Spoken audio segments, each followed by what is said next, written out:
Chers frères et sœurs, Assalamu alaikum wa rahmatullah wa barakatuh.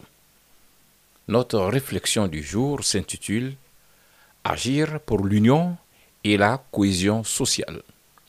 L'observation des actes de la vie oblige à reconnaître que maintenir l'union dans les familles, les regroupements humains est une chose difficile, tant les gens sont enclins à des considérations individuelles et des intérêts particuliers en lieu et place du bonheur du groupe et de la collectivité.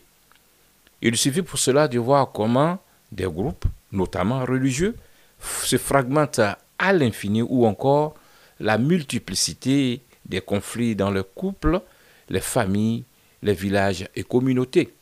Pourtant, Allah nous exhorte à aller à l'union et d'éviter la division dans le noble Coran. Au verset 103 de la sourate 3 Al-Imran, la famille d'Imran, et je cite, « Et cramponnez-vous tous ensemble au câble d'Allah et ne soyez pas divisés. Et rappelez-vous le bienfait d'Allah sur vous lorsque vous étiez ennemis, c'est lui qui réconcilia le cœur. Puis, par son bienfait, vous êtes devenus frères. » Fin de citation. On voit là qu'obtenir l'union et la cohésion est un ordre divin et est essentiel à la réussite de la vie des groupes, ce qui nous oblige à comprendre donc l'origine des divisions. Selon Kurt Lewin, l'un des fondateurs de la psychologie sociale moderne, les principaux éléments du groupe sont les membres, bien sûr, mais pas seulement. Il y a aussi les buts du groupe, ses valeurs, ses normes, ses modalités de communication et de commandement, les statuts et rôles des participants. Enfin, la manière dont ces éléments sont perçus par les membres, les représentations qu'ils en forgent, font aussi partie des différents éléments interdépendants d'un groupe, de sorte que si l'un d'eux vient à varier, les autres aussi varieront. Par exemple, en modifiant le style de commandement dans un groupe, on modifie son climat, en particulier le taux d'agressivité qui s'y développe. Autrement dit, si l'élément style de commandement varie dans un groupe, alors l'élément climat variera également.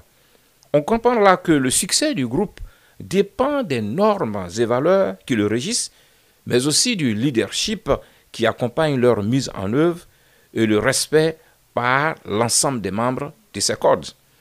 Ramené au plan spirituel, on comprend que les conflits dans les familles, les organisations, les communautés naissent donc dès lors où la recherche de la satisfaction d'Allah, qui est la norme absolue, n'est plus la préoccupation majeure.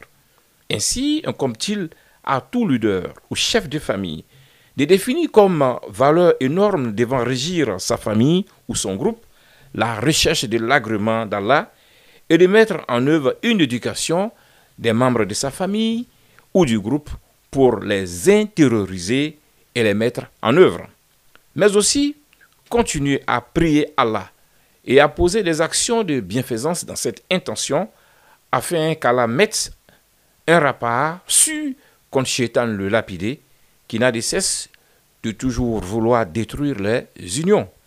Qu'Allah nous facilite la consolidation des unions et de l'amour dans nos regroupements humains. Amin. Ya Rab.